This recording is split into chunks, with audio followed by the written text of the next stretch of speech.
Сегодня у нас официальное открытие сквера дружбы Сухума и Нижнего Новгорода.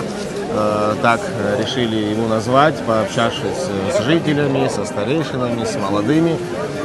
Значит, все работы, которые были намечены нашими друзьями, коллегами из Нижнего Новгорода, выполнены в полном объеме. Более того, во время проведения работ возникали еще какие-то дополнительные, непредвиденные работы, которые тоже были реализованы в полной мере. Я считаю, сегодня на самом деле такой праздник.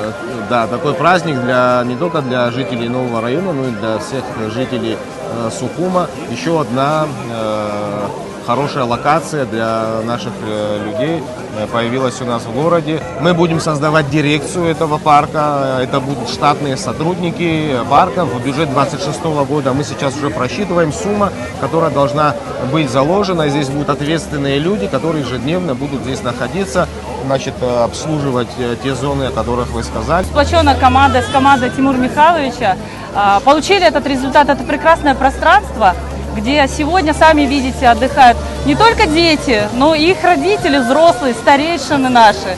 Поэтому для нас это тоже великий опыт. И поделюсь изюминкой. У нас такого фонтана в Нижнем Новгороде, как оказалось, нет именно с таким механизмом и с такой струей.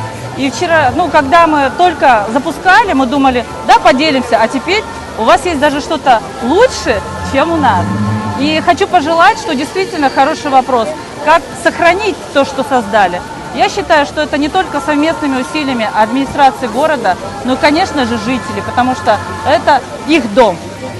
И хочу пожелать, чтобы в этом доме всегда были гости, и чтобы это пространство притягивало из Брехаловки, из других локаций именно в новый район.